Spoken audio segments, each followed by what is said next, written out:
Star Trek 57, M23, take 2.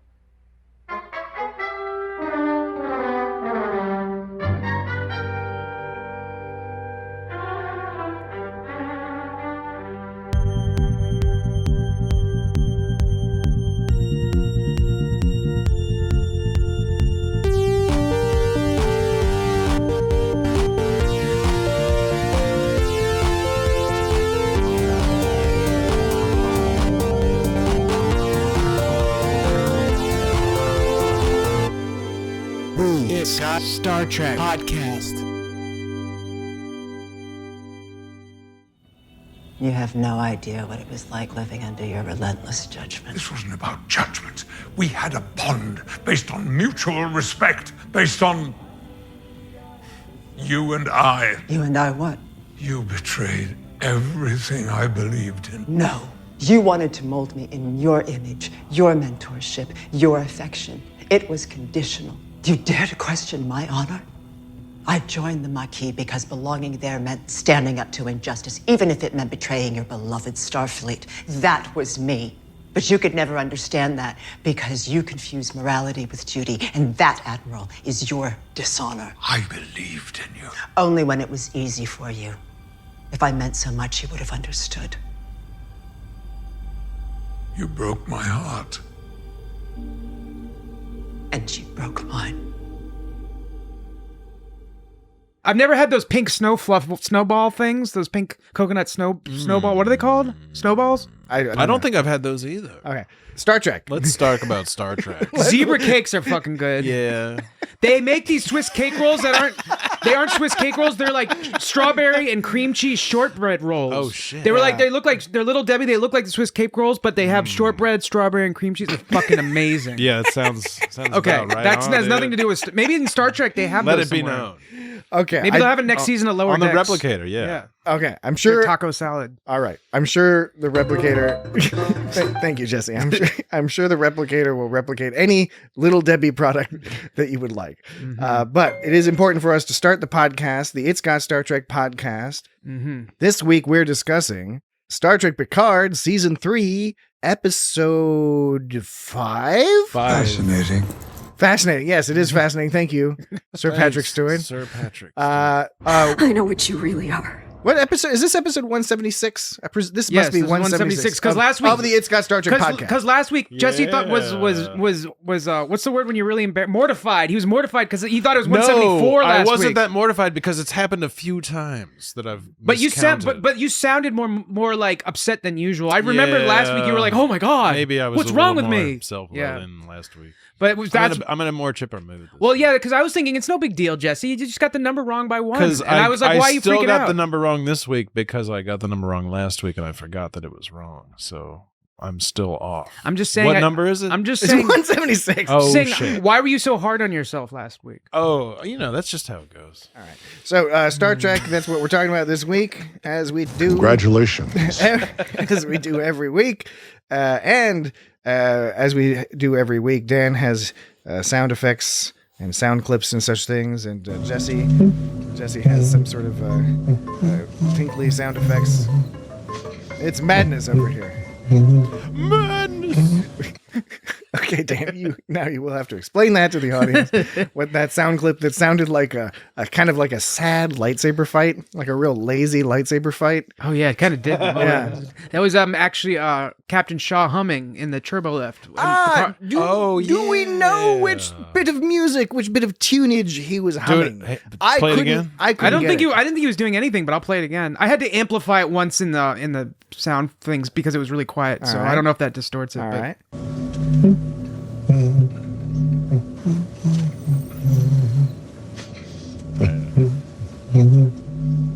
Yeah, it's just he's just kind of noodling. Yeah, I think he's humming something, but perhaps there's not enough information in the data stream. It could be a lot. For us to it figure could be it a out. lot. Yeah, it's a very skeletal sort of groove he's Yeah. It's at the tip of my brain. Implying. I don't think he was humming anything.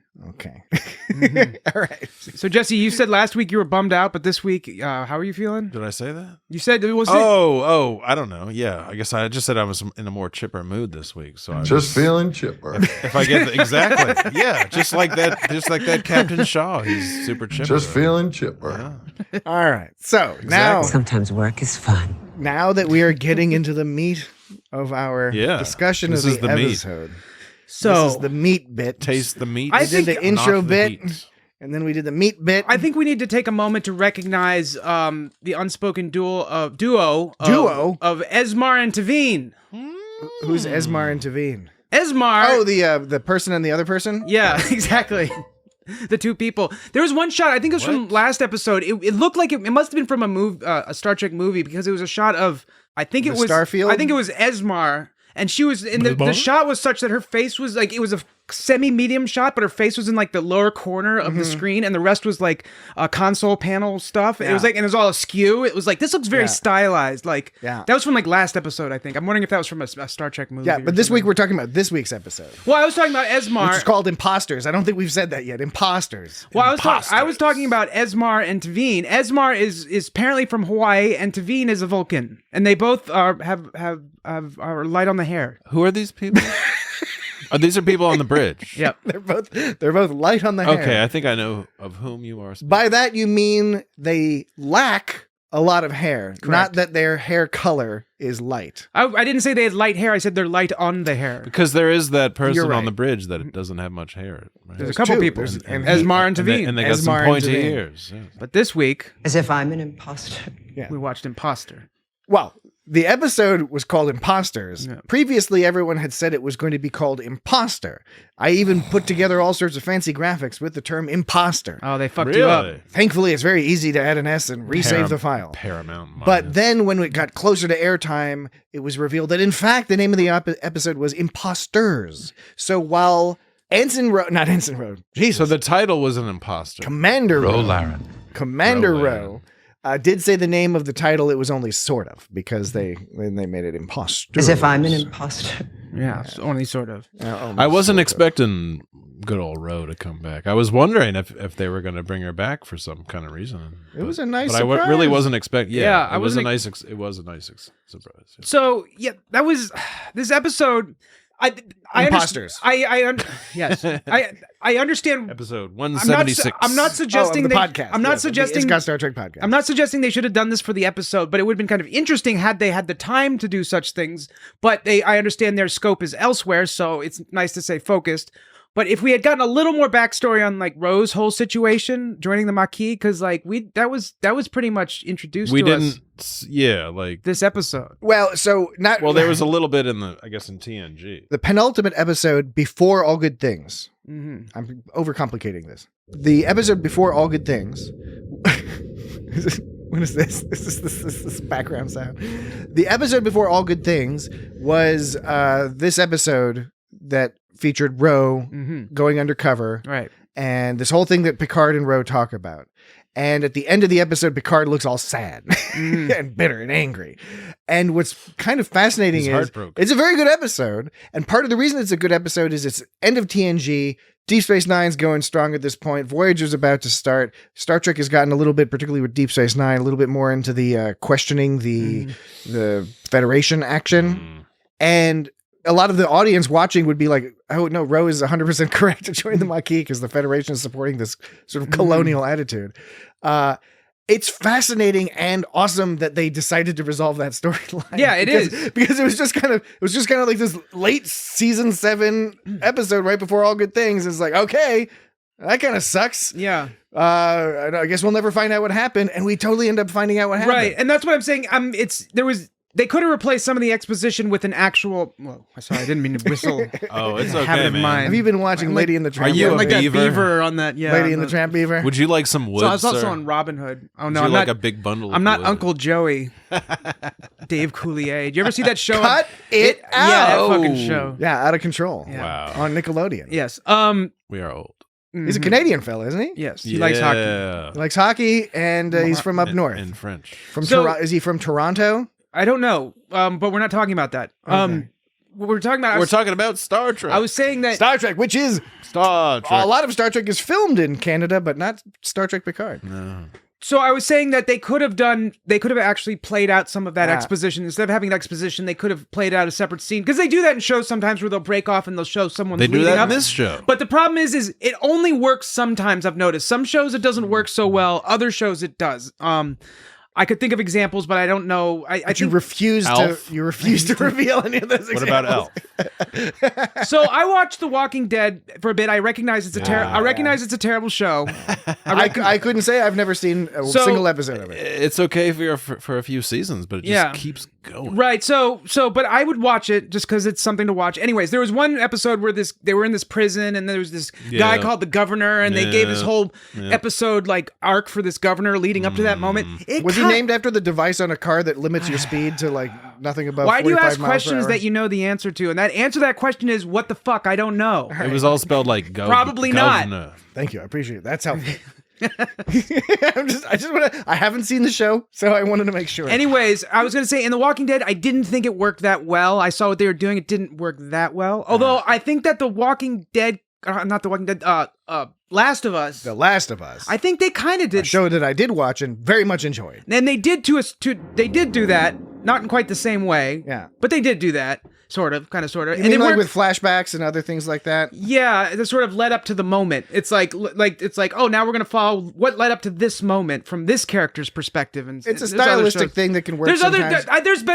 there's other shows that are much better examples of what I'm talking about that did it well. But The Last of Us did it. Pretty Last of Us did it very well. Yeah. And you have to be very careful, I think, with flashbacks because it can very easily become a crutch. I think the problem is it can lose focus. It can distract from the focus of the show. And Star Trek Potentially. and Picard needs to really think about focus. Well, on the show. and Picard did like last week. They had the whole flashback mechanism of Picard's sitting in the holodeck, and of course they've had a few other flashbacks this season. I think largely they've been pretty good, but they are He's trying to eat his haddock, and those kids keep messing with him. but they are serving that purpose that you're describing, Dan, of giving us information or context or Right. emotional vibes that we kind of need to have in order to understand the story the way the writers want us to understand it. And in that sense, they've done a very good job. I do think, and I think the Ro Laren story here, as welcome as it is, I think is also, again, shows the limits a little bit of these 10 episode serial seasons, because on the one hand, we're getting to do a deep dive into a story that you couldn't do in one episode or a 2-part episode. On the other hand, we're also missing out on all those in-between things that can help build up some story elements over time. And so I'm really happy we got this Ro story. I do feel it suffers a little from being a compressed, from being a compressed story, right? We meet her, we have this excellent story with her, and she dies. So Yeah. it's great. Right. We do get this final chapter in the Ro Laren story, but She it's could have also died like next episode. it's kind of like with the Hugh in season 1 of Star Trek Picard, which was sort of disappointing, where it's like you bring back this awesome character, boom, he's dead. Yeah. And it's like, okay, I get why it's done because of the constraints of the storytelling.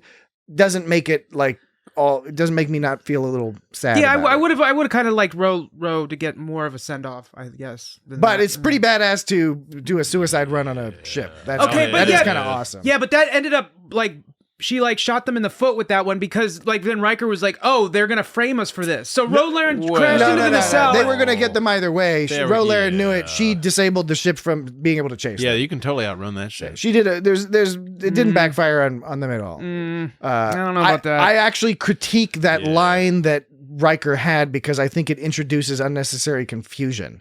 Because Ro had just explained this ship was about to take all you guys, take Jack, and kill the rest They of were you. already going to frame. They were him. already killing people. They were having no problem killing people. So that was what was going to happen. By damaging the nacelle, she was able to let them have enough time to get away. Because that was her whole plan, was to go back to the ship and use her position on the ship to delay them chasing them. In theory, right? That's the Is presumption. she probably like the XO? I don't know. I think she may have just been Or just being a ferried. security I think she was officer? just being Yeah, ferried she by was just them. on there. She's probably has on a detachment from Starfleet intelligence. Yeah. So yeah, they had they were doing a whole trying to I think they were trying to do a fake out of us trying to make us think that Ro Laren was a shapeshifter thing because they had Oh, absolutely. I was suspicious until they went to the holodeck and Yeah. Right. talked it out.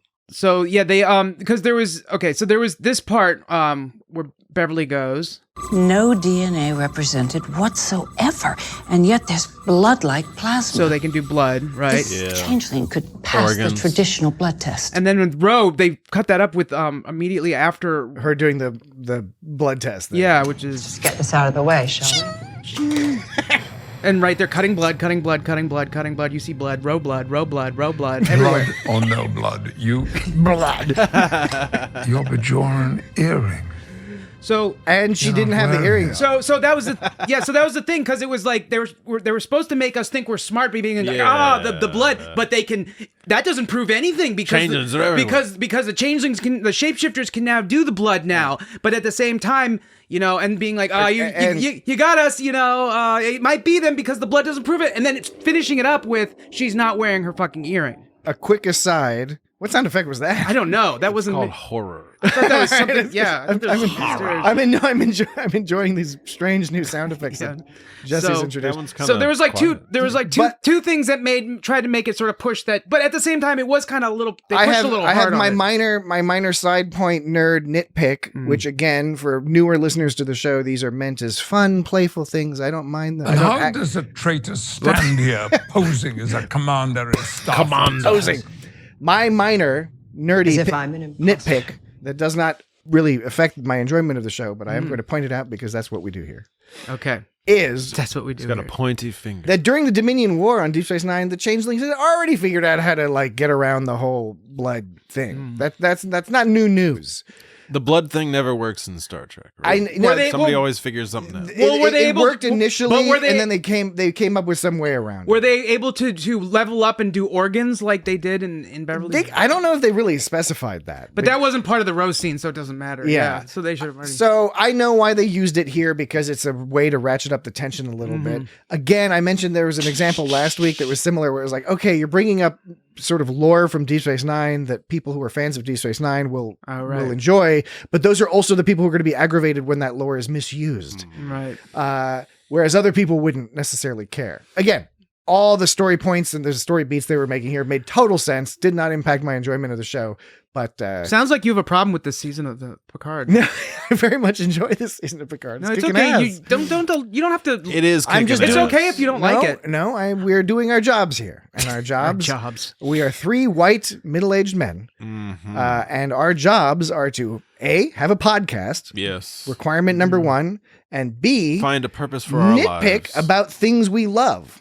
What we won't do is hate I know what you really are. hate the things we love and hate people who love the things we love. These two things we're not going to do that. No. But the first two, having a podcast, That's not Star Trek. being white people, Oh my god. and nitpicking, those three things, those are what we will continue to do.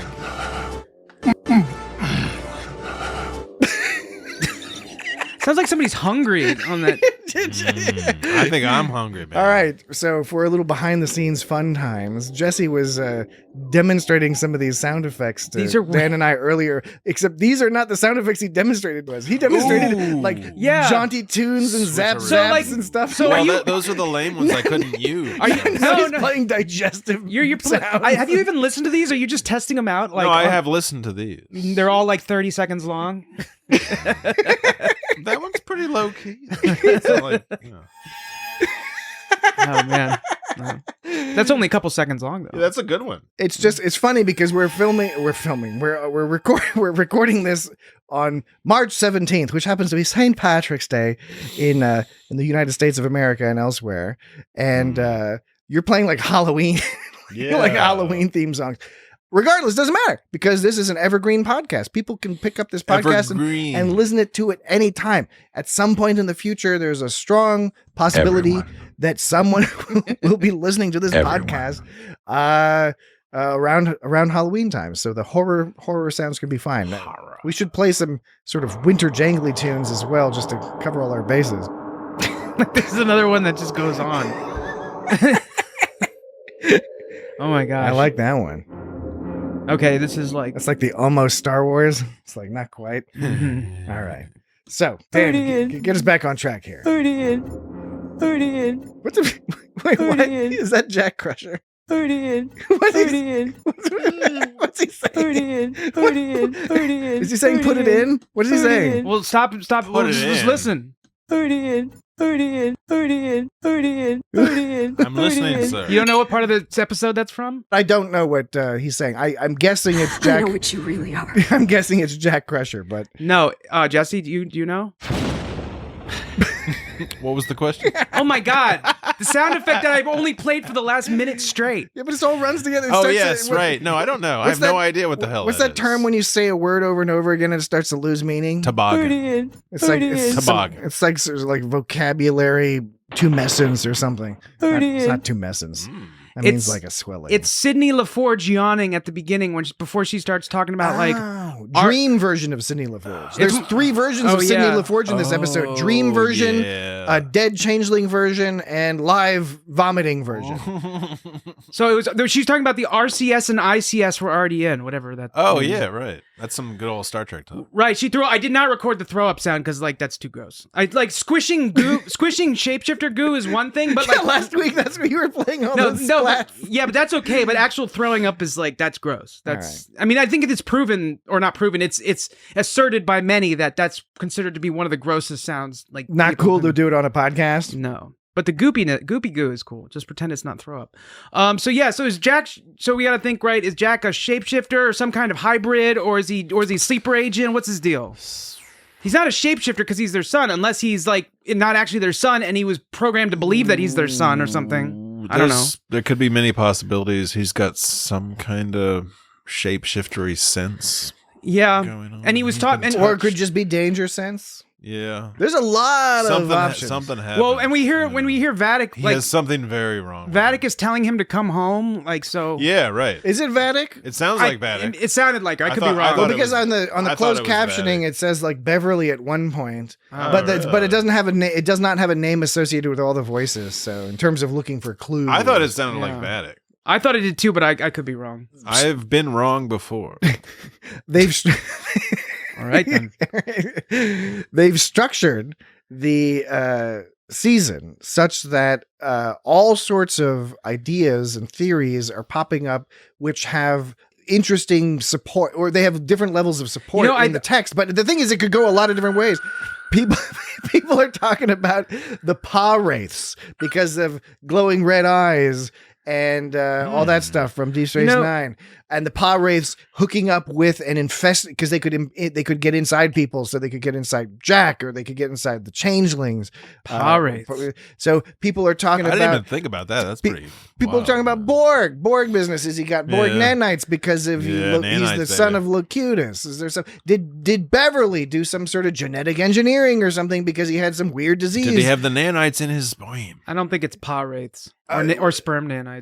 No, I want to say real quick. Actually, Jesse, Patrick was right. According to this transcript, Jack Come Home was by Beverly. Okay, So word. it wasn't. It sounded like Vatic to me. No, yeah, no.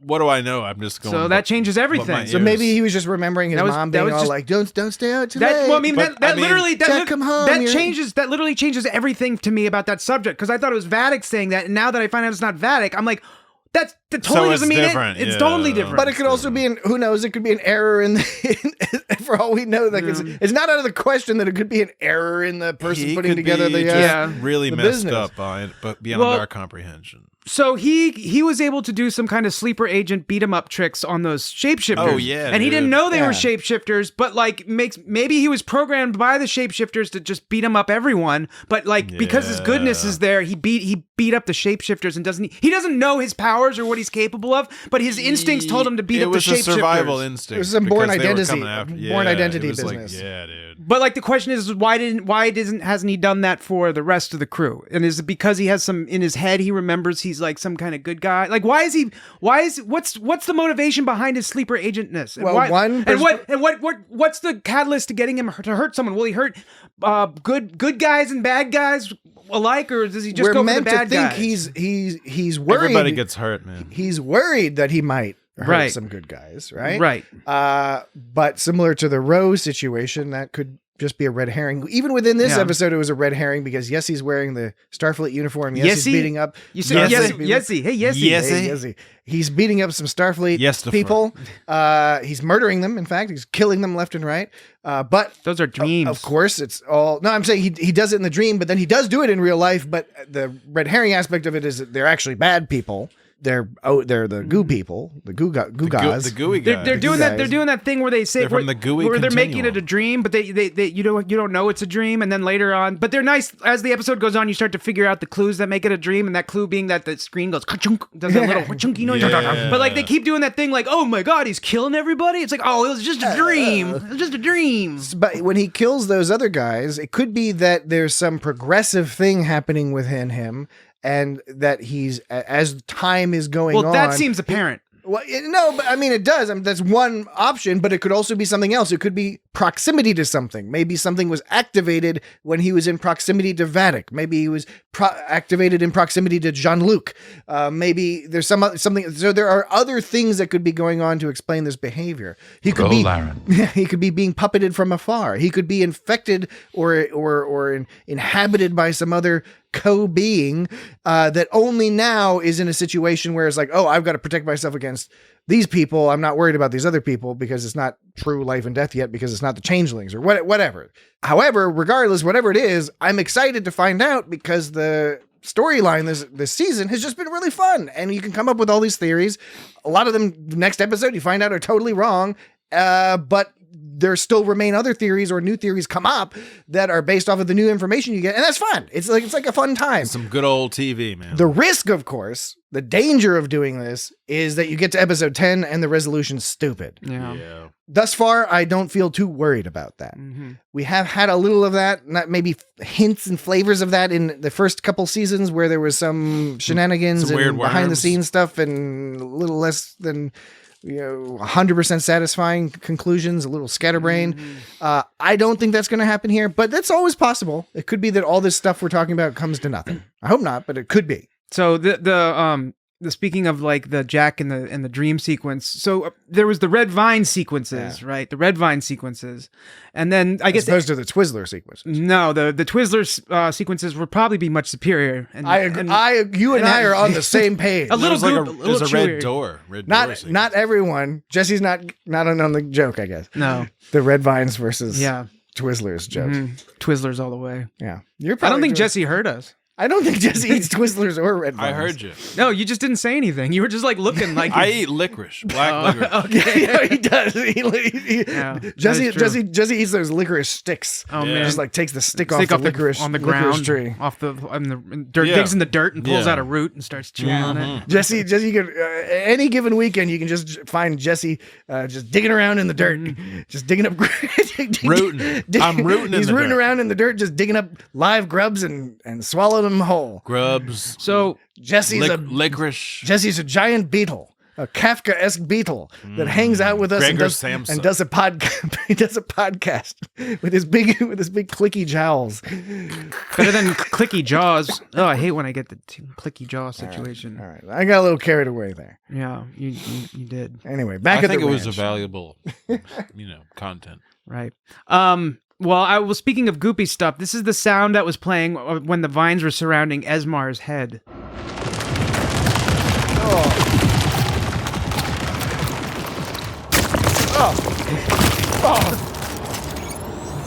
Lordy.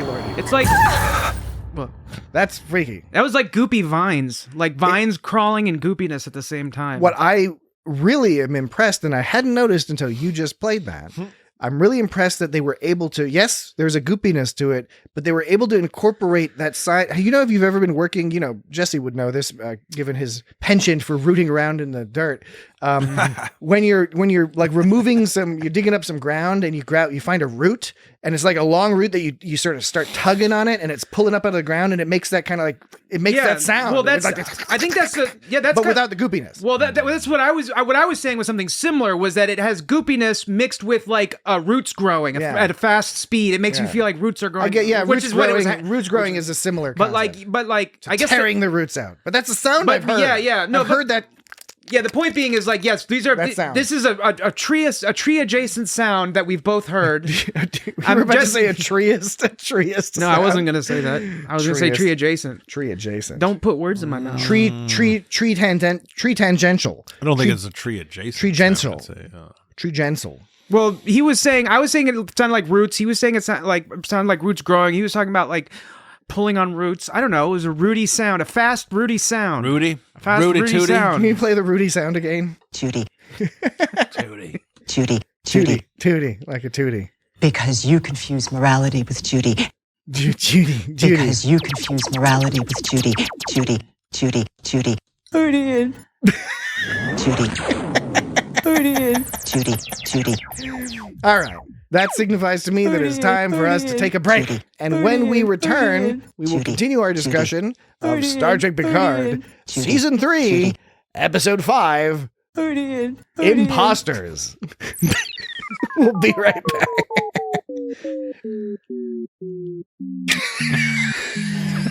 Jesus. Oh, I laughed so hard. I passed out. I'm almost passing out.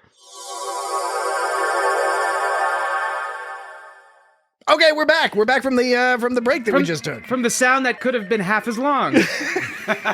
It was my fault though. I suddenly I got distracted and drove the car off drove the ship off the Earth or whatever you call it, and started to Jump the shark. Were you asking Is me? that an old aphorism? Drive the ship off the earth. Yep, it is. Is that an aphorism from the? It's like the Noah and the Ark days.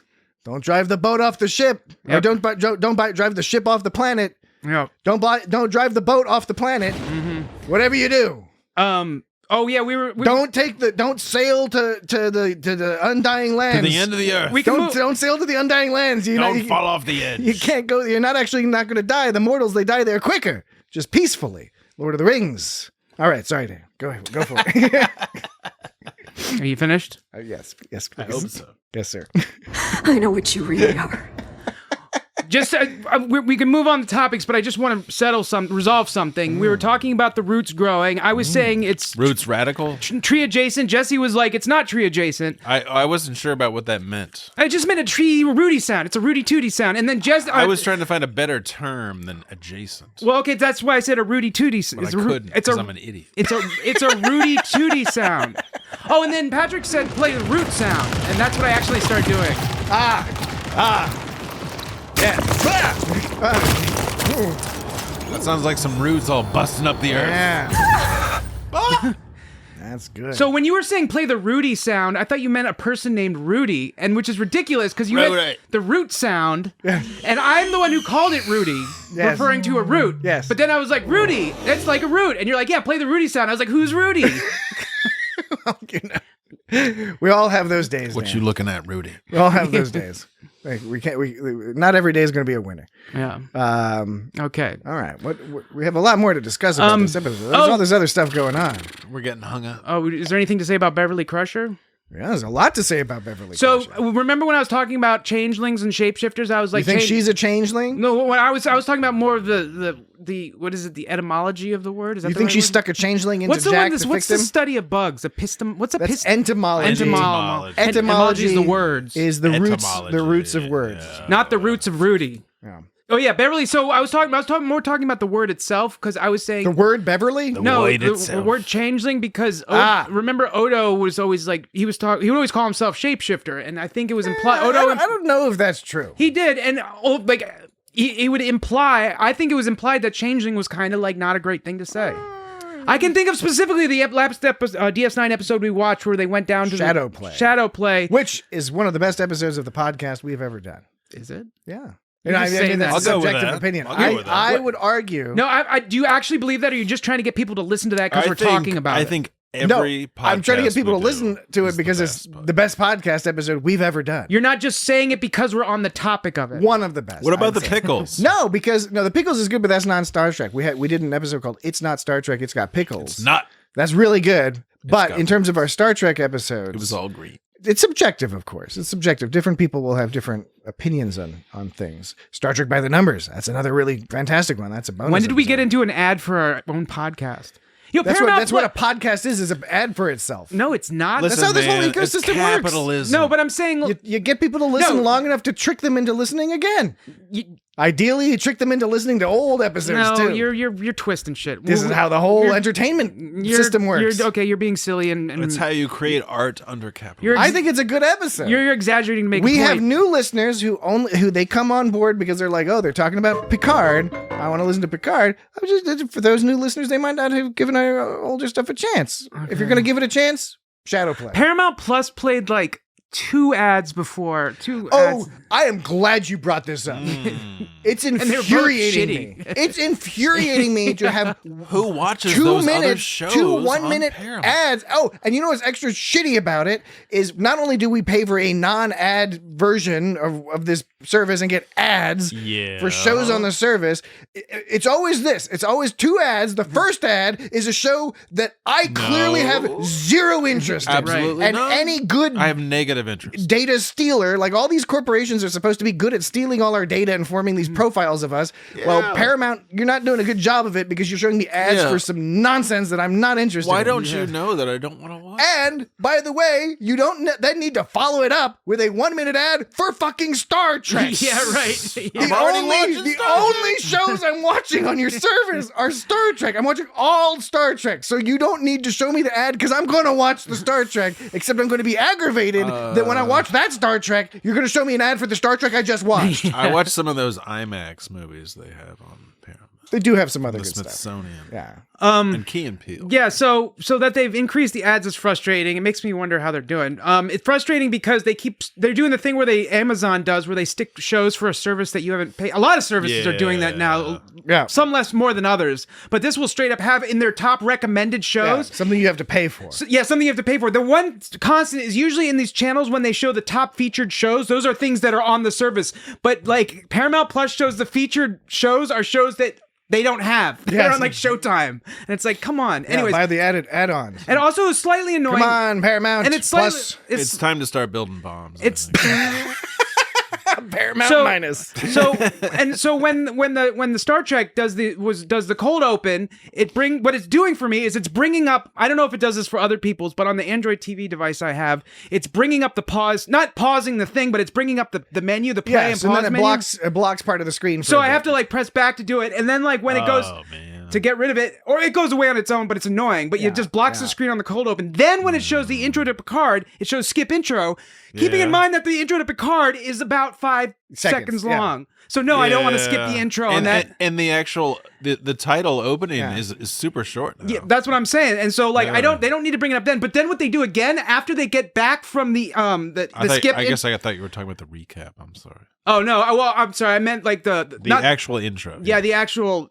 intro of the show. So there's a cold open where they show the pause play screen. Then they show the intro of the show where they show the skip intro show, which is for 5 seconds. Where and they then play like all the different Star Trek themes. Yeah, and then when they go back to the episode again, they bring up the pause play menu a second time after they go back from the thing. So it's like, come on, it's frustrating. It's these, but the thing is, it's not a big deal. It's not a real problem that I have. It just makes it. They need to smooth these edges out because it really it's looks an old bad. man's problem. It looks like it makes them look bad, and like a lot of companies overlook that kind of shit. Like, oh, it doesn't matter. It still works. It's like it makes it look shoddy, And it will encourage people to find alternatives that are not helpful to the business models, right? Where you don't have to be assaulted with low resolution ads for things you don't want to watch or things that you are in fact already watching. That's like somehow the kicking you insult to injury is like they're low resolution. Even though I don't want to watch them, it's like you have to put this ugly blocky shit in my face. Like and you're making me worried. You're making me worried that when the Star Trek starts, it's going to be all shitty. Wait, it's like, is it going to work now? And I'm like, am I going to be all sad because like I've noticed that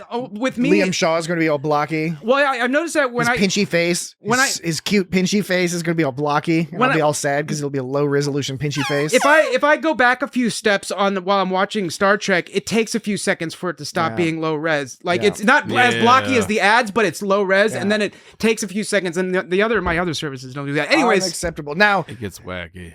Dan was talking about tree adjacent topics. This was a Star Trek adjacent. This is important because it's about how do we get to our Star Trek. Most people are getting to their Star Trek through Paramount Plus, probably lots of people on Amazon and other mechanisms elsewhere in the world. But Paramount Plus more and more as it spreads around the world. That's where people are getting it from. I'm curious if it's as obnoxious and ridiculous in other countries as it is in the United States of America and North America. Not by a long shot. Yeah. I don't know the answer to that. It just Yeah, but How would we know the answer to that? We're posing that question to the void. Anyways, this all came from because I was talking about shapeshifters, and we were talking about the DS9 episode Shadow Play, which Patrick says is one of our best episodes. I don't disagree or agree. I just didn't know. I didn't realize that you felt that strongly about it. We can talk about that later, though. I'm glad you say that. It makes me want to listen to it again. Most of our Deep Space Nine episodes are our best episodes. Pencil it on my calendar. Dan wants to have Because a the serious algorithm talk always goes back to the Deep Space Nine. about my opinions. Like, why did you say that about Shadow Play? I didn't want to go too far into it. Is it really that good? Okay, so I got you should go listen to it. Dan. She was the little girl was saying like Jodo's like, I'm a shapeshifter, and she's like, you mean a changeling? And there were a lot of things like that where it seemed like Odo preferred the term shapeshifter. I'm just not confident enough that was 100% consistent throughout the whole. Fair enough. But I know, and I was talking about like, well, what about in Picard? And you were like, I think they only say changeling in Picard, and I was like, you know what?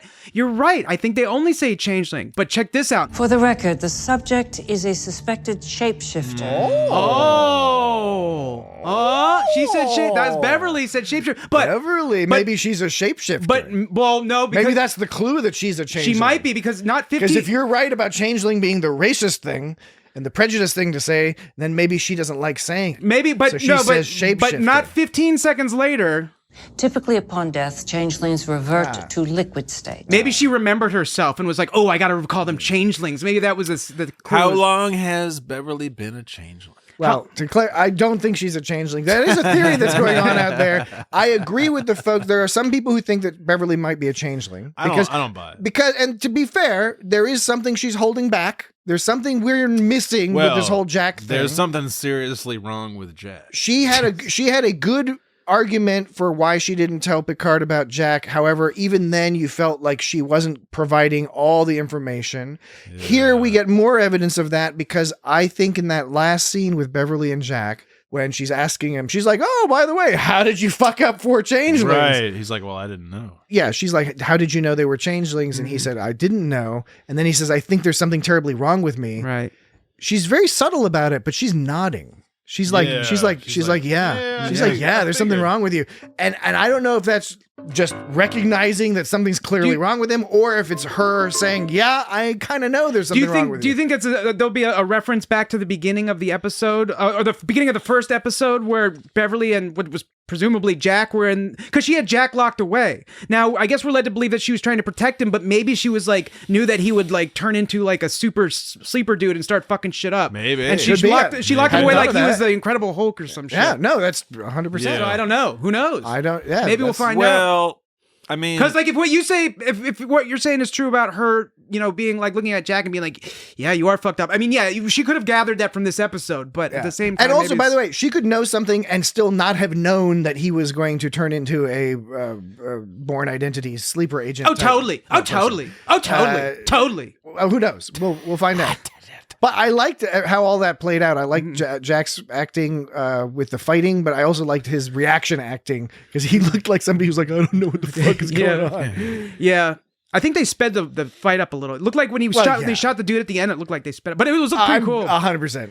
It was cool. Positive. I like when they do that move where they spin their arm and they make them do a front flip. All they do is they grab their one wrist and then they like swing it around and the dude like flips like all over the floor. They do that in a lot of movies. It doesn't look realistic, but it looks awesome, and so I'm okay with it. Kirk's double fisted stuff. I'm definitely not complaining. Exactly. I'm agreeing with you, and I'm saying like anybody who has a problem with the fight choreography, yes, this is theatrical fight choreography. Star Trek is fucking theatrical. Look at the underworld in this episode. I'm not complained about this. I've noted this. Star Trek does not do underworlds well. and here it's all like, look out, they're coming. We gotta go. Gotta go. I should get out. Watch out, it's Worf. Oh, look at Sheriff Worf's in town, and he's got a knife on his foot. And when his foot hit the ground, it went all like dunk. It's like, it's fine. It's great. I love it. But it is not a realistic underworld vibe. No, I've never had. There was a shift for fight. I think I mentioned this before, where like the Soji fight scene from the first season, they were doing like suplexes on each other, and like they were doing. I don't know what that is, but I do remember you saying that. It's a total wrestling move. It's a total like it's like you're wrestling supreme. I know what a duplex is in terms of I know what a complex mid-density housing. All right. There was some other wrestling move they did in this last few episodes that was also all wrestly too. But this was just like this was like a martial arts movie move, or like a Jack flipping the changelings. Flipping the changeling. That wasn't quite that wasn't a pro wrestling. In The Usual Suspects, when what's his name's all like, I flip you for real. It's just like that. Yeah. I guess they kind of do that in wrestling. It wasn't Kaiser too. Soze. It was what's his name? You know. Anyways, so it was cool, and it was cool. I liked the fight scene. I thought it was fun. Yeah. I agree. It was cool, and it was all like the end of the episode. It was like this extra little bit of suspense, like because like like these guys are like there's changelings loose on the ship. Terrorist goo freaks. Everyone's fucking calling shapeshifters by bad names. They're calling him 7 of 9 calls them terrorist goo freaks. 7 of 9 calls them it, and like they call them changelings, which is debatable if that's bad. Gooey But guys. goo face. Dan, they always call them goo freaks and stuff. I respect what you're saying, but you might lead us to believe that you were a changeling because you're going out of your way to defend them. To defend the changelings at every turn. Well, there's nothing wrong with the shapeshifter, so I don't know why it would bother you.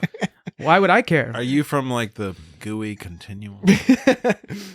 So the underworld business or Metalis 7 are they still in District 6? Yeah, I think they're still in District 6. They mentioned District 6. They mentioned. Well, did you notice that everything takes place on Metalis Prime and specifically in District 6 and specifically in this corner of it? Did you know on Metalis Prime? You probably didn't notice this because it takes a keen eye. But on the first scene, I don't have that. The very first shot when they were on Metalis Prime, there were no flaky, snowy ashes going through the air. And then the very next shot, they hadn't moved but a few feet, and there was snowy ash everywhere. So I think they forgot to do the computer. Continuity error. Continuity error? Continuity error.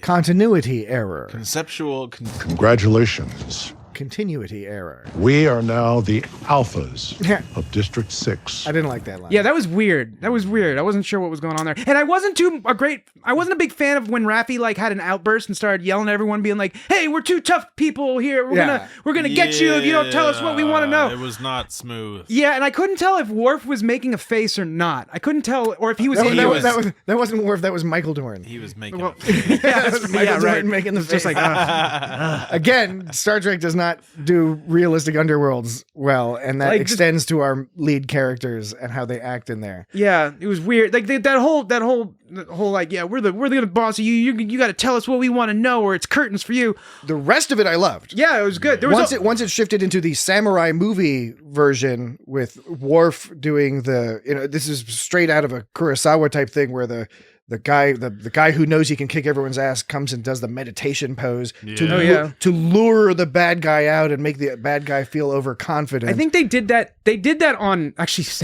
unfortunately, I have to bring this movie up. They did that on Phantom Menace, actually, which was admittedly one of the few awesome scenes in Phantom Menace was with Qui-Gon and Obi-Wan versus Darth Maul. And there was that, and I think was it Qui-Gon that sat down and did the meditation. He was all chilling. Yeah, and I kind of half expected like Worf to disappear like Obi-Wan or something. No, you didn't. Yeah, like I thought it was going to happen. You're placating the Star Wars people. I thought it was it. No, I'm not. I thought it was going to happen. I thought that when he swung at him, you thought that Worf was going to disappear. Yeah, like I thought Obi-Wan. Worf was going to disappear. I have too much respect for your intelligence. No, haven't you ever had something run through your head for just a second and like it was just a little bit of imagery? I was just like, hey, I was musing about it. I didn't think it was actually going to happen. Now that you frame it that way, I understand. I know what you really are. It was an intrusive thought. Yes, it was an intrusive thought. So, kill them all! Kill them! So I think that was the same sword he was using before. I was looking up. I think that is a mek'leth. I don't know because some people say it's not a mek'leth. I thought maybe it was a mek'leth, but other people. But I don't know. It's for me. I'm not an expert on the Klingon. And she had some kind of cutlery. two-stick action. I think there's a Filipino martial art that actually involves two sticks, but they're shorter. Oh, I did it again. They're shorter. They're shorter sticks. Did not help. Yeah. So we get Worf is Raffi's handler, and we find out that Worf's handler is Ro.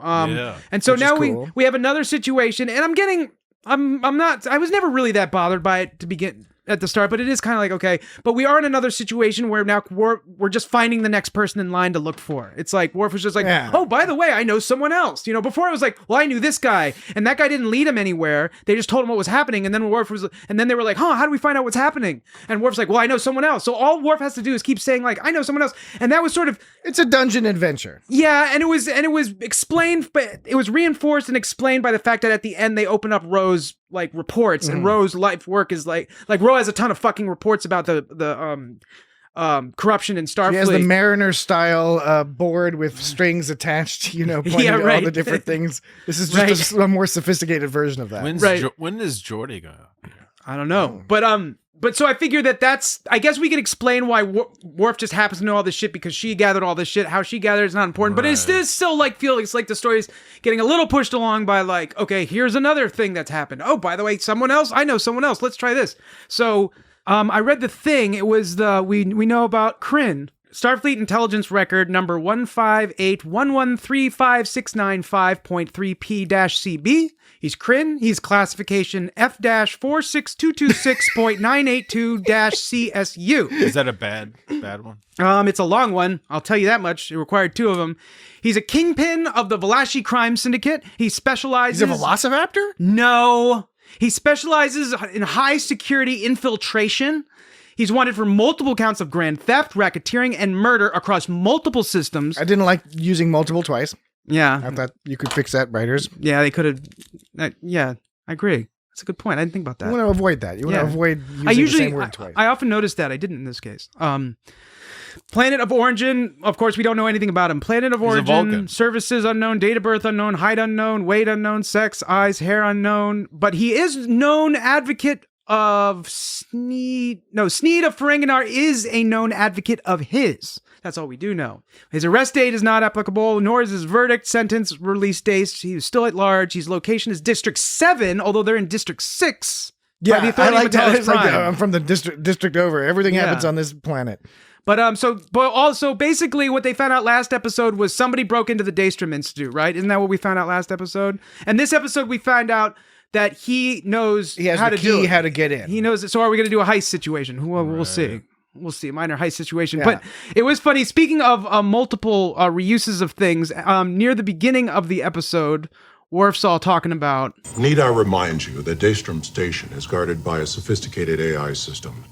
Okay, so that's Worf says that. Now, this is what Kryn says about it later on. Daystrom Station is guarded by a highly sophisticated it's like the same AI system. Need I remind you that Klingons don't Station is guarded by a sophisticated AI system. Oh my gosh, yeah, that's like the same that's thing. upsetting. Yeah. That's a little too close for comfort. Yeah. See, the problem is you have to go far into that theme song in order to get the theme song. All right. I can't sing that high. My range is not. Yeah, it's a hard one. No, it's not. It's not that. That's MASH. Yeah, that's MASH. We were talking about Too Close for Comfort. I know. Because it kind of sounds like the Too Close for Comfort theme. Nobody knows what any of these Too shows. Close for Comfort goes. Wait, it goes. Wait. I'm thinking about. Wait. I used to get the Family Matters and Full House theme mixed up all the time too. Wait. You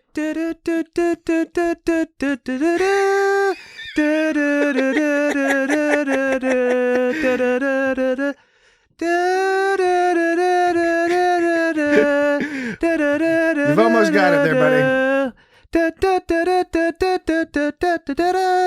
You know, it's like Too Close for...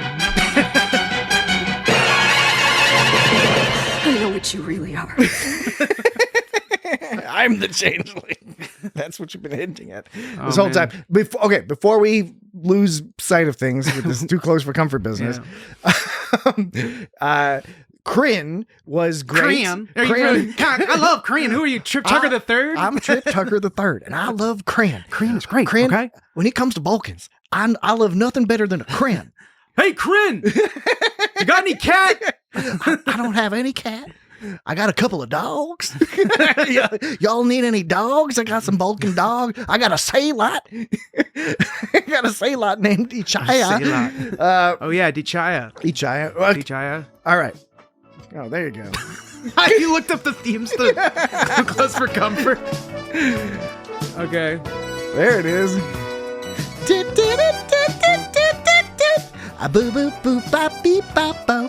It's good. I used to watch the hell out of this show.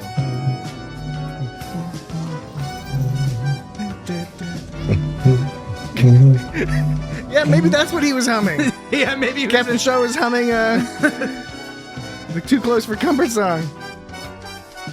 Now, talk about being too long. That's the too Close for Comfort song.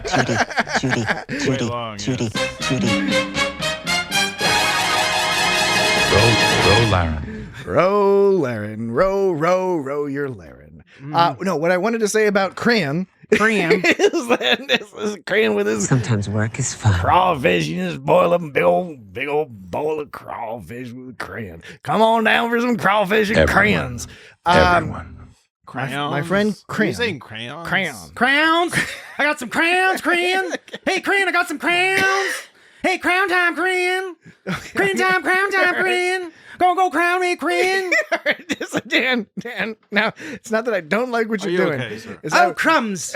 Oh, crumbs. It's like Danger Mouse. Oh, crumbs. Oh, crumbs. we just want to make sure that, Oh, crumbs, Danger Mouse. that we keep any of our playful shenanigans on the right side of fun. Yeah. I'm just Trip Tucker the Third Not mixed the with dark Danger side. Mouse. You were all like, we have respect for all flavors of our countrymen. What did you think I was doing? I was just doing my voice. Okay. Excellent. Great job. And it was excellent. I enjoyed it. Today was a good day to die. Okay, Crayon. What I liked about Crayon. Stop it. Why do you keep doing that? Why not? Because you're trying to cause trouble. I didn't realize I was pronouncing it oddly at first, and Now you can't stop. Now I can't stop. I really liked the concept of a Vulcan using logic to justify being a gangster, arguing that organized crime is necessary. It's a wonderful and classic example of how logic can be sort of twisted to justify all sorts of things. And I think it sounded a little something like this. There can be no utopia without crime. Ergo, an organized criminal enterprise is logical. So what's But great? he's also a gambler too, which is And not logical. he had one of them Vulcan necklaces. Yeah, he had an edict symbol on his necklace. And Vulcan necktie. What's great is that line you just played there, he presents it and acts as if he's making a logical statement, but he's not. No, right. He's simply asserting something Yeah. as evidence for something he wants to be Right. cool. Right. He just declares that you can't have utopia without okay, I understand the philosophical debate around that, but still that's not a logical statement. It's not logical to mean like why. It doesn't mean you're good. Just because you're taking the role of bad doesn't make you good. I liked this. This had flavors of Enterprise because Enterprise was great at showing Vulcans to be ridiculous a lot of times. That they were just they often were able to justify whatever they wanted to justify using their vaunted logic. I'm a big fan of logic, but actual logic as opposed to fake logic that's just used to justify bad behaviors. But he was also a gambler too. He was talking about how he bet on Worf 10-1. But then there was also a line I can't remember. It was at the end of the scene where he was talking about I'm betting on you or something like that. I don't know. I'm betting on you. What did he say? I don't know. He said, "Better do it while you can. Betraying a commanding officer is another. Better let me do the talking." Who betrayed Starfleet? Why did you betray your honor? You betrayed everything, even if it meant betraying. No, that wasn't. I looked at the word bet. I was looking at the word bet. So you're looking at bet related to Crayon. Betray. And then you got into the conversation of that Picard has with Ro. Oh, I thought you were about to play a sound effect. No, I didn't mean to do that. What I was looking for is the scene where Worf had to fight Raffi. Oh, that was a good scene. I mean, it was obviously a very predictable scene. You knew what was going to happen. Worf was going to use his skilled meditation to pretend to be dead. It was immediately apparent. Crin goes, "My calculations had the Klingon prevailing 10-1. Yes. So he's a gambler. It's not logical to be gambling as a Vulcan, but as we said, Vulcans are not. He would argue that it would be illogical not to gamble. Right.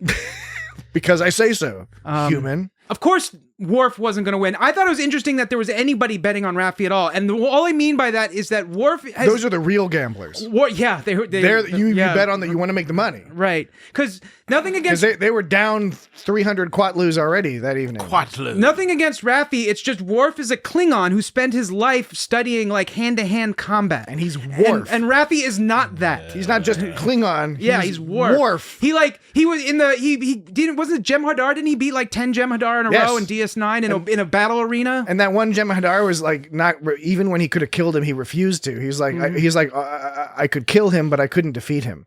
So he's like, there's no point in me fighting him. Right. So which is pretty badass. And he's more Worf is more badass now than he was before. Totally, That's what's awesome is that maybe more. And I know it's again a bit subjective in my opinion. It seems to me that Worf is one of the most like. He's had like things going well for him. Like Riker and Picard and Seven have all had like all these challenges that have disrupted their lives. Worf, he says he sacrificed a lot, and that's no doubt true, but he's been in the most Star Trek. Things are going pretty awesome because he's just kicking ass, all sorts of ass, but he's also all chill and seems to be not so angsty as he used to be. He seems to have actually achieved some degree of peace. If we want to go on that tangent, speaking of him being angsty, he did get angry in that one scene and throw the knife to the ground. Yes. And that was when, who was it that pointed out that there might have been a sound cut issue there? Oh, yeah. For the Unplanned Trek guys, they said it was at, 10:30. At the 10:30 mark of today's episode, when Raffi talks about the floor, it sounds like two different sound clips spliced together, which was something Dan was pointing out in some clips in last week's episode of the podcast. So thank you very much, Unplanned Trek. Everyone go listen to that. Podcast is excellent, thoroughly entertaining. So they had Todd Stashwick on this week. So check out that episode. Captain Liam Shaw himself. Oh, that guy, yes. So this was the sound effect. This was not the sound effect. The snippet. Is there a sound break in there? Did they splice together or put together two different sound clips? Can you not put holes in my floor every time you need to make a point? Can you not put holes in my floor every time you need to make a point?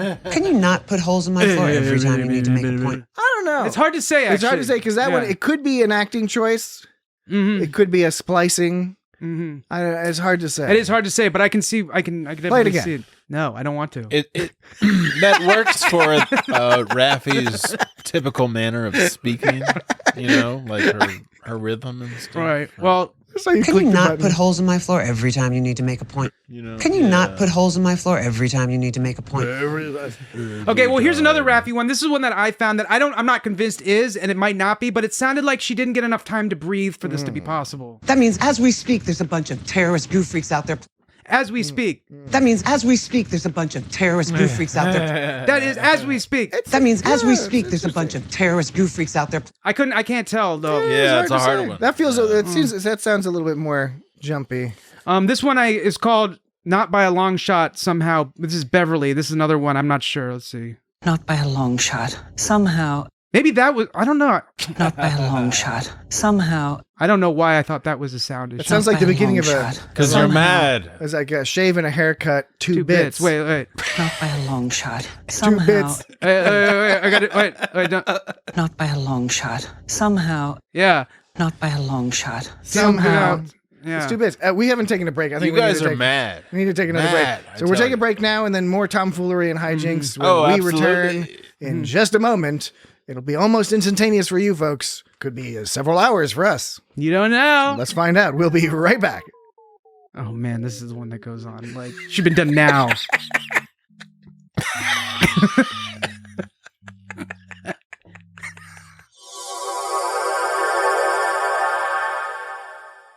All right, we're back. I almost passed out from stifled laughter. Remember you were asking for this one last week. This is Jack Crusher. Yes. This is Jack Crusher. And then the last one this is from last week. If we could manually open them. Yes. If we could manually open them. That one definitely. This is Jack Crusher. And if we could manually open them. Yeah. The Jack Crusher one for real. Yeah, I like that one. Yeah.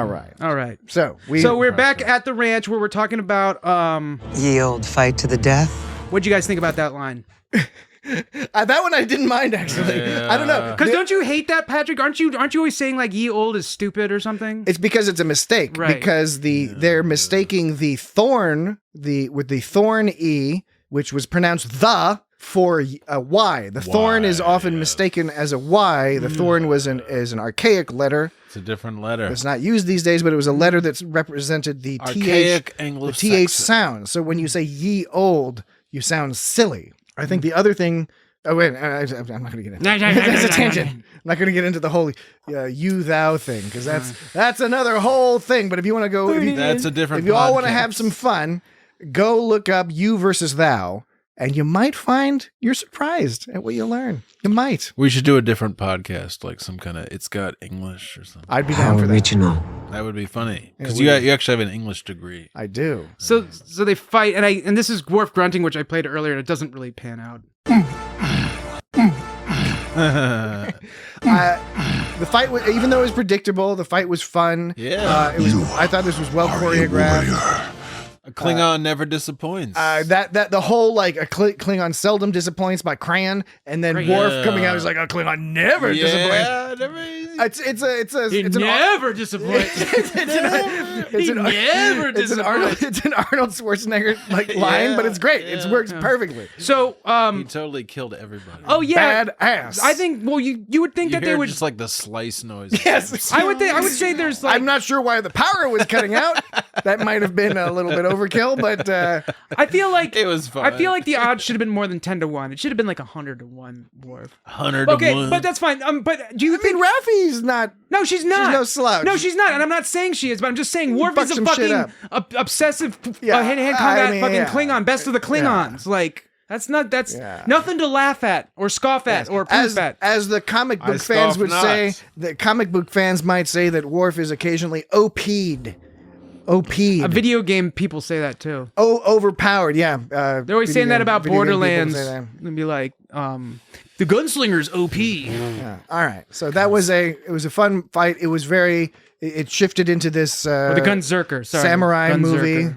Kurosawa style movie, Stephen King action. I'm talking about Borderlands, the Gunzerker, which was good. Salvador. So that was fun. I don't know what they've done. I guess they let Creedon go. Well, okay, with this fight that they had, now at what point did they have to play? Did they do that all impromptu? You know what I'm saying? It seemed like they did it all impromptu, where Worf was like, "Okay, we're gonna fight, we're gonna kill each other, but secretly we know that you're gonna stab me in the colon when time comes." I don't know if Raffi was in on it. I think that's what I mean. Worf was just waiting for he was letting Raffi take a hit, and the most convincing kill shot, he was going to pretend he was and dead. She was in on it, and it was referenced in their initial fight. It's not super clear, but in their initial fight when they're fighting, there's a scene where it's like she almost can get him there, but because she's a little too whatever. Right, but I mean, even so at that point when he died, she thought then that he would have, as far as she knew, he was dead at that point. Yeah, she thought that he I don't know. him. See, I think she immediately was like, she apologized. Sorry, I didn't mean to go so deep. Did she implying start acting? Huh? When at the end she was like, sorry, I didn't mean to go so deep. She said, I hope I didn't go too deep. Meaning she wasn't trying to hurt him. So they must have had some unspoken thing going on. I think he put down something, she picked it up. Yeah, that's right. Using eyeballs only. Yeah, eyeballs, intuition, and the limited knowledge they each had of each other. Yeah, given the brief time they've been associated with one another. This isn't worthy death. They built it up like Worf was actually dying, you know. Oh yeah, I mean, I'm speaking dramatically, like with the music. Oh, yeah, I didn't know if they expected us to buy that or not, but I was like, "There's no way Worf." Well, I don't think they thought it. It was a little too quick for me. I didn't quite buy it. Right, so I was wondering why they made it so dramatic. Yeah, they made it dramatic, but it was not dramatic enough for. Like for example, Rose death later. No. Okay, you're which is even more dramatic. No, but there's the type of there's the type of dramatic. There's a type of dramatic that gets there's different types of drama, of course, that gets employed. One of them is where you feel it because you care about the character or you care about the scene. Another is when they tell you how to feel by the usage of shots and music and don't sound. Tell me how to feel. Shots and music and sound effects and facial expressions. And so this was like telling you that you're supposed to feel drama. This one was telling you were supposed to feel drama, but like the actual... I can't fucking concentrate. It was a dramatic music. It was. This one was... guys, you guys are fucking derailing my thought. I don't know why you're doing This sounds like ghosts. This is like ghosts in an elevator shaft. So there's haunted office building. Ooh. I'm talking. these about sounds go on for like fucking 30 seconds. Can you? Why are they going on so long? Like, why did you pick the longest sounds that you could possibly find? Because I think this is the reason he appears to find some small amount of joy in aggravating you. Okay. All I'm saying is that the scene was telling you were supposed to feel drama, but what was happening did not make one feel drama. That's all. All right. So that's all good. Well said, sir. We only have you motherfucker. we only have a certain number of minutes left in this week's podcast. Yeah, don't criticize me on that one. Nobody's even remotely criticizing. It's just funny when it takes me forever to get a point out, and then you decide to be like, "Whoa, we're so short on time." It's like, motherfucker, you're the reason that point took 5 minutes to make. No, but it's okay. Oh no. You can measure things in units of points. And you can measure things in units of entertainment. This guy's keeping score. I focus on the units of entertainment. No, see, that's actually that's folly because you think it's entertaining to watch people bicker or listen to people bicker, but it's not entertaining. It's irritating. People don't like hearing other people bicker over they listen to radio. Why do people watch like EastEnders and shit like that? No, if it's drama, it's fun to watch. But if it's like people take what they listen to on podcasts. General Hospital. No, on when people listen to radio and podcasts, they take a certain amount of seriousness from what is being said. They know it's fun, but they also are like, I'm getting to know this person a little bit. So when they hear people that they know bicker, it's like mommy and daddy are fighting. You know what I'm saying? Yeah. So that's all. And so I think it's mistaken. Just a little bickering's fun, but too much, I think it's just people are just like, okay, get on with it. I couldn't agree with you more that there is a fine line between too much and too little bickering. How original. Okay, so I don't know if we're quite at odds and ends yet, but I think we're at odds already. We covered most of the things, but there's a bunch of things that I want to make sure we get to. Like the transporter chief, the surviving one looks kind of like Tim Robinson. I thought that was. I didn't notice that. Amusing. I almost was like, oh man, wouldn't it be cool if they got Tim Robinson from I Think You Should Leave with Tim Robinson. That would be cool. He was he used to write for Saturday Night Live and a number of other things. A very funny guy. I would like to see him on Star Trek. They had H. John Benjamin in that great short, The Trouble with Edward. We've talked about that. Which we talked about. I think Jesse and I talked about that on an episode quite some time ago. Right. Yeah. Well, you were sadly absent. Yes, Tim Robinson would be great.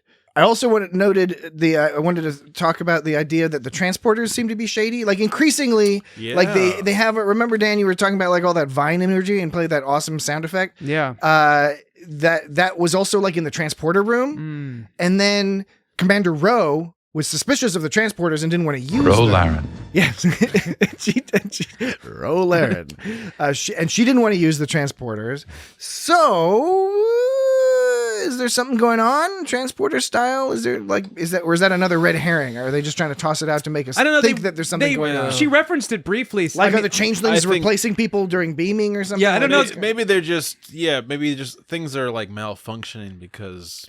You keep talking about just the transporter. Little sabotages. Yeah, maybe it's. Oh, I don't have. Yeah, but it was sabotage. No, I know nobody has it. But it wasn't. But it wasn't.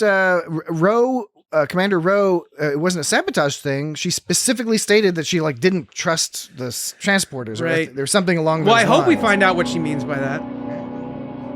That's a good question. That's like a ghost truck horn. I want to get better at talking over the Star Trek beds because that's one thing I got to get better at is talking over the beds. But they're so distracting. Did you want to practice a little bit? No, I don't. I don't think people. How about the vibing music? Yeah. So we're just chilling. Maybe pot it down a little. We just pot it down so it's just like pot it down a little. Not up in your face, and we can just pumping circumstance. There could be no utopia with most unexpected. I liked with LaForge fainting. There could be no utopia without crime. Ergo, an organized criminal enterprise is logical. This is not you talking over the music. Pumping circumstance. This is you playing sound effects. Sneed of Ferengi. Does he sound like he's saying the merengue? Okay. Sneed of Ferengi. The cool. I'm one step at a time. I'm getting better. I'm starting with sound effects, and then I'll move to words. Like real words. So, most unexpected. Worf saying Ferengi is that's a thing. He often would. He's the only one who pronounces it like that. Everyone else pronounces it. Sneed of Ferengi. It's Ferengi for everyone else. He's all like a Ferengi. Has he done that before in the Yeah, past? on Deep Space Nine, I think he was always referring to the Ferengi. Like the merengue. Quark, the Ferengi. What other word sounds like Ferengi? Merengue, so great. Naningo. So great, yay. So great? No, that's a series of words. So great, yay. What is merengue? Well, haven't you ever heard of people say, what rhymes with orange? They're like, nothing rhymes with orange. And some smartass is like, door hinge. Door hinge rhymes with orange. Now, Dan, that's tell the me, guy you have to tell kick me in the truthfully, balls. were you the guy saying door hinge? No, I was not that guy. Maybe I might have said it once. not. I might have said that once or twice to be an asshole. No, you never said that. You're not Jesse that big of an asshole. You know me well enough. It's like a mathematical formula. You're like, Dan's like this, doesn't therefore work that out. wouldn't have that. It doesn't. No, it the math doesn't. doesn't work out. No. Well, thank you, Jesse. Right on, dude. Yeah. All right. Star Trek. A mobile emitter? That's another one. Mobile. A mobile emitter? Oh. Some people have noted online and provided pictorial evidence to support this claim that Fascinating. That you should have saved that until the end of the statement. I was telling you that I was already bored by your story. okay, now I get it. Is that Ro Laren's earring didn't actually look like Ro Laren's earring from TNG, but looked almost identical to Kira Nerissa's earring from Deep Space Nine. Word. Most unexpected. Yeah, it really is. Old school spycraft. Yeah. Old school spycraft indeed. So she saved her. She didn't wear her earring because she wanted to give it to someone she trusted, which happened to be. Granted, she could have just taken it off as well. So Now- maybe it was just a little extra drama. If you can't trust Jean-Luc Picard, who can you trust? Janeway? Yeah, I guess so. I guess you have to. You have to. Wolf? They were talking about Admiral Spock. Janeway and Admiral Roll. Chancellor Roll. Do we know Chancellor Roll? No, we don't know I was gonna Chancellor ask Roll. you guys. I don't know no Chancellor Roll. I wonder if it was the Chancellor of the Federation. Is that the President of the Federation? Did Or they sort of- did they move on to Chancellor from President? Yeah, I guess. They change up Chancellor their or Constitution. Chancellor Gorkon Gorkon from Star Trek 6? Gorkon. An astute person on the internet whose name I forgot. I had it written down, but I can't find it now.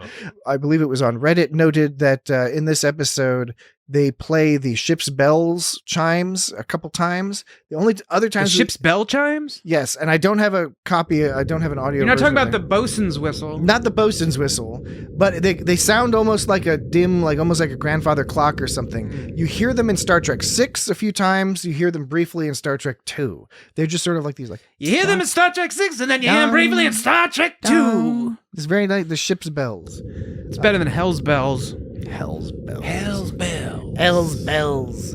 I don't even know what you're talking about. I'd have to hear it because I have no idea what you're talking about. Are you talking about like a bosun's You're whistle? supposed No, to. that's what I was asking, but you said no. should get all the sound clips so you can have like all the sound clips. Man, I had to cut back this week because it was taking a long fucking time. It does take a long time to I didn't cut back by that much, but eat maybe through all those. several. Do you have any good? Do you have anything other than with Doc Captain Shaw, other than his humming?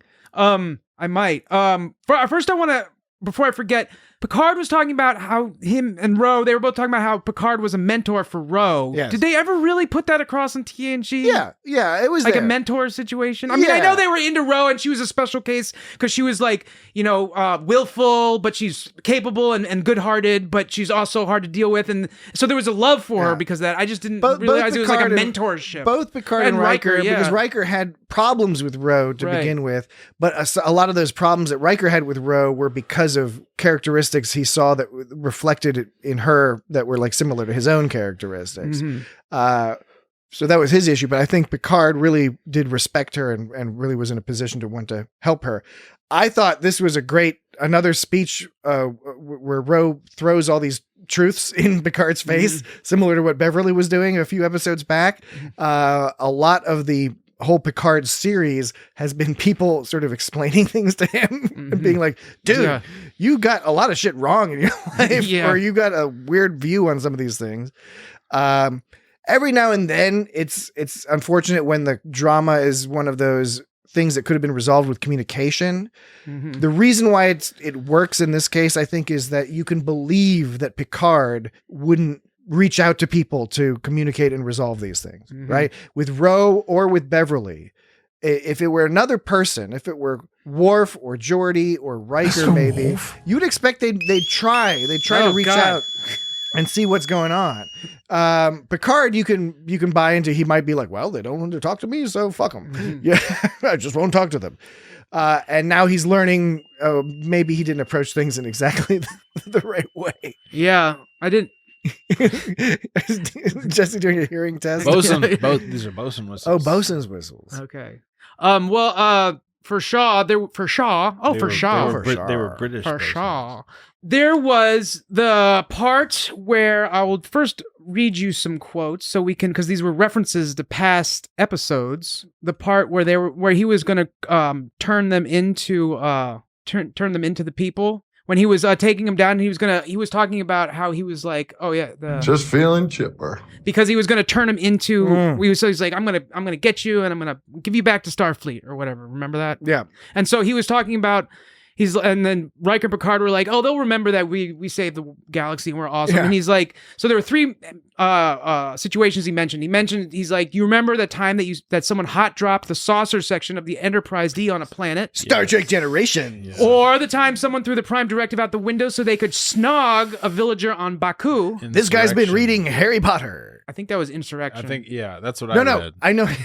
No, what I'm saying is Harry Potter. No, but he's using the term snog, which for a dipshit from Chicago would have been popularized by the Harry Potter He books. read that shit. He's reading between the lines right there. I am reading between a tremendous number of lines. Yeah. You wouldn't believe how fucking many lines. Or the time that you boys nearly wiped out all of humanity by creating a time paradox in the Devron system. And he could have named that would have been any number of other hilarious episodes. And that one was from All Good Things. All Good Things. And then what he says, and then what he says, Yep. and then what he says. Oh, it's coming. And It's coming. Then, I can't wait, Dan. and then You're about to lay it all on Lay the line. it on me, brother. You're about to lay it all on the line. Basically, when it comes to rescues from danger, you two have a real chicken and egg thing happening.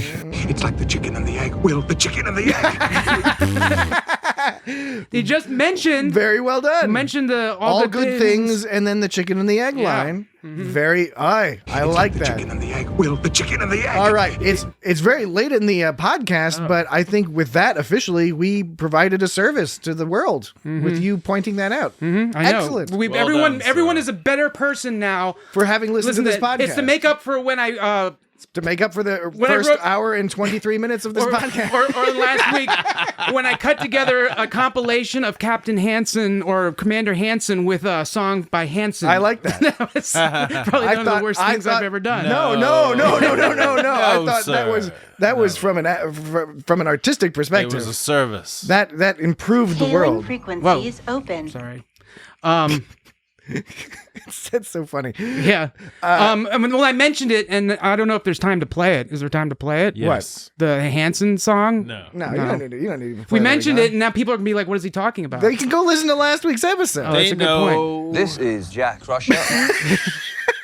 A couple things we do have to mention before we head out for before we close down this podcast and we all go on our post-podcast adventure. Every week we Jesse, Dan, So, now that is sorted. Jesse, Dan, and I go on a post-podcast adventure. We just go wandering around in the woods in the darkness, just to There's a big connect with a nature. big old world out there. And the way we connect with nature is we desecrate and molest dead bodies. So, now that is sorted. You're not supposed to say that. So, what I was going to mention. Wait. Sorted. That was sorted, all right. Sorted, yes. It was sorted, all right. Oh, sordid. No, I'm doing the whistling. Sorted. I can't replicate it. All right. Anyway, I wanted to talk about the Intrepid. Holograms? Commander Rowe smashes into the port nacelle, specifically the port nacelle. Port nacelle. She's heading for the port nacelle. Port nacelle. That's on the left side. I'm Captain Janeway. There's coffee in that nebula. So he heads just blows up the port nacelle. Which catches on fire. Which didn't bother me until people on the internet started being like, well, there shouldn't be fire in open space. Okay. Well, who cares? It looks cool. Whatever. But I liked two things that they did. I thought it was a great shot because first of all, when Commander Rowe hit the port nacelle and it blew up, the Intrepid starts sinking, and it had that vibe of like, it's good old fashioned Star Trek II style submarine battle where it looked like It's world on fire. Yeah, a submarine is listing from battle, so that was cool. But it righted itself. Yes, and then it rights itself, and then it does that sinister rising up. Too slow. And I'm so happy. I'm following Terry Matalas on Twitter because he tweeted out that somebody had complimented that scene, and he tweeted out that they wanted it to look like a wounded dragon, like rising up, and that they spent a really long time like figuring out all the lighting and stuff like that. But to make another Federation ship look that sinister was wonderful. Yeah, and it had that Star Trek II vibe. How did it? I was wondering how it righted itself so quickly. I guess it just it's space. It's space. It can do that. Another Star Trek. Actually, while we're on that subject, I actually have a sound effect of Ro exploding into the nacelle. If you want to hear it. Yes. Chief O'Brien. You are a merry trickster, sir. I actually do. You are our puck.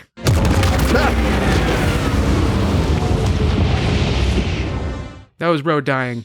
Yeah. I also have the final moments of Picard and Ro, but we don't need to play that. The That's actually final not moments. that's not that interesting. From what I've read, they're already into the next century now for Picard. This is 2401. Yeah, 2501. Yeah, 24. 2501. 25. 25. 2401. 2401. 24. Yeah. 25th century. 24. Congratulations.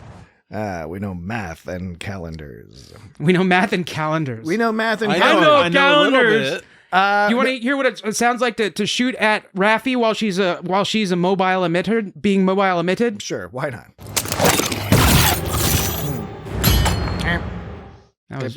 There weren't a lot of like super sounds in this episode. Yeah. There were some good ones, but not as much as the previous episodes had some major like wing wow the root business was good. They had some good graphics though, so in addition to the whole the actual scene of the Intrepid and the Titan facing off, I had mixed feelings about that because it looked cool that I was rotating around both of them, but part of it looked a little bit shiny to me. I like the actual composition where the Intrepid was higher up in the frame, so they were facing off. It was higher up in a more aggressive position, and then of course all the dying dragon business or wounded dragon business. But the other thing I liked, and I don't know, they might have shown this before, and I just hadn't noticed it. But this episode, I noticed that the shields indicator was identical, just sort of a modernized version of the shields indicator used in Star Trek II, The Wrath of Khan, with the little circle dots that go like beep, boop, boop, beep, boop, beep, boop, beep, boop, beep, boop, beep, boop, beep, boop, boop. Okay. That was the main thing I wanted to say. Fascinating. Yes, indeed. Worf was only funny once this episode. And when was that? It was when he was going to die. I have lost a considerable amount of blood. Yes, that was funny. I have mastered the keyless technique of regulating my heart Plus rate all the funny into to one. nearly imperceptible. Let us skip to the interrogation. I am in desperate need of medical attention. See, I like that funny because like it wasn't Worf trying to crack some cheesy joke. Yeah. It was just implied funniness. Like he wasn't trying to be funny. I agree. It was good. It was good. Any other odds and ends? Anything else about this episode? Exciting business? Pumping circumstance. I thought it was another great episode. I've really been enjoying this episode. It is rocking. I mean, this season. I thought it was good, rocking. but this episode was kind of like a little bit more setup-y, I guess. There wasn't what really got accomplished this episode. Well, the first four were a contained story. Right, and this is the beginning of like a second exactly. part. And this is sort so of, it's like they're setting things up. Either the beginning of or putting the chess pieces in places. I agree with that. I thought it was well done though. And I'm enjoying the Worf Raffi combo. I do. Me too. And it's all of it, and we're looking forward to seeing them all together. Yeah. Which I'm excited about. When is Geordi gonna pop up? Yeah, presumably, hopefully sometime soon. When is Moriarty? He might be the thing in the chip, right? People have suggested that the chip. People have suggested either Moriarty is the AI protecting the Daystrom Institute. Oh, that would be tight. Or Moriarty is the AI you use to defeat the thing. And we know from the preview, Laura's involved, Moriarty's involved. Yeah, there's Laura too. We don't know how. Maybe that's next week. We'll see, or coming up. Who knows? What's great, again, is they're keeping us guessing, and I'm entertained and feeling confident that I'm going to be entertained yet again next week. Star Trek. The episode is called either Bounty or The Bounty, depending on where you look. We'll know by next week. It's full of bounty. I'm a little annoyed because there's a Star Trek Enterprise episode called Bounty, and I hate when Star Trek. It's very rare. I think they did it once on Discovery, maybe where they reuse an old Star Trek title. Yeah, aggravates me a little bit. But what are you going to do? That's what it's supposedly called. When Picard was talking to Ro Laren, and he was all like, "This is an urgent and private medical matter." He all turns around and he like pulls up the message, and she's standing right there, and there's this just big giant red message. Like, why didn't she see that? It that? says changelings can pass the blood test, capability, trust no one. Like. They could have put a little more effort maybe into I would have thought that. I would think that Ro Laren. Like, she was standing right there. She could see that. Yeah, she was standing right the fuck there. She would read that. And it is one of those things where on the fringes you get a little annoyed by stuff like that. And another thing that you could be a little annoyed by was he had Guinan's phaser. He had Guinan's phaser for some reason. He had Guinan's bar down to her phaser. And Guinan's phaser is identical to the one Ro was using, so she keeps an up-to-date phaser, and this is an up-to-date program. And he made it a point to say, Guinan keeps a phaser in her bar. It's like, you keep the phaser in the bar because you made the holodeck program. and exactly. That's not what I was going to mention, but that's good, well spotted. I was going to point out that everyone keeps saying like the whole fleet is going to be at Frontier Day or Foundation Day or whatever. The whole fleet. No, it's not. That's got to be an exaggeration. That's crazy. You're not going to have the whole fleet. You wouldn't in a parade. For what? For a Frontier Day? Like you'd have like a Starfleet tall anniversary? Ships. You'd have a tall ships parade. Yeah, you pull out some of the old ones and you maybe have one of the new shiny ones. One of them, not all of them. Like you don't need all of a class. You don't need every fucking Excelsior class. Every single fucking remaining Sovereign class, or I forget what class the Enterprise F is. It doesn't matter. Like it's a crazy thing to say. My whole fucking fleet. I'll show you what class my F is. I didn't know they had an Enterprise. My F. No, I don't get my F. No. Are you talking about the Enterprise F? I'm talking about my F. I don't know what that refers to. All right. Oh, did you see Worf did a Neo thing when he was blocking Raffi's attack? He did the whole one arm behind the back kind of thing. Like Neo from The Matrix. Yeah. It was like some of the younger listeners aren't familiar with The Matrix. That's crazy to me. Yeah. Permission. It's a very old movie. Yeah. Some of our younger listeners prefer things like Peppa Pig. Those were the days. All right. So I think that does it for us this evening, this week. And next week, The Bounty, more Star Trek Picard, Season 3. Wait. Commander, we were instructed to return with Jack Crusher. We're leaving. That's an order. I forgot about it. He didn't even object. He was just reminding her. That's an order. And then she said that's an order. She didn't need to say that. She was getting ahead of it. That was a preemptive that's an order. That was a preemptive. You're right. Okay. Yeah. And that was to the bad guys. Yeah, it was to the bad guys. The people she presumed maybe could be bad guys. Yeah, so she meant well by it. This didn't fall under the bugaboo that you have that we've explained in many previous episodes. But it was still you don't like the cliche of the that's an order. But it was like they were dying to say that's an order. The writers really wanted to say that's an order. I'm dying to end this episode of the podcast. You haven't mentioned all the past that's an orders in this. I've been doing it every time I see it. Yeah, I do it every time I see it. Next week, The Bounty. You confuse morality with duty. And this week is over. We're not talking any more about Star Trek this week, but you can find us. We can continue to talk about Star Trek on social media, like, for example, Twitter @It'sGotStarTrek, Instagram @It'sGotStarTrek, YouTube @It'sGotStarTrek, Facebook @It'sGotStarTrek. All over the place, many of the places. It's got Mastodon, It's Got Star Trek. You can find us that way and follow us there and converse with us and all that other good stuff. Otherwise, you can also go to the website, www.itsgotstartrek.com. All sorts of useful things to do there. Always check it out. It's not that fancy a website, but it's got what you need. It's got what you need there. But you can't. Whoa, Jesse, were you playing a sound effect while I was? No, Bajoran has sorts of like those sounds in it now. That's like modern Bajoran. That was Picard speaking Bajoran. Okay. Yes. Goodbye, everybody. We'll talk to you next week. Bye-bye.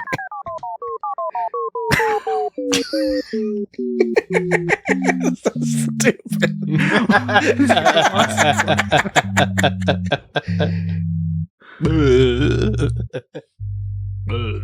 Such a sad note. For the record, the subject is a suspected shapeshifter, a known threat to the safety of the crew. Ensign LaForge, can you please verify for the recording that this corpse is indeed not you?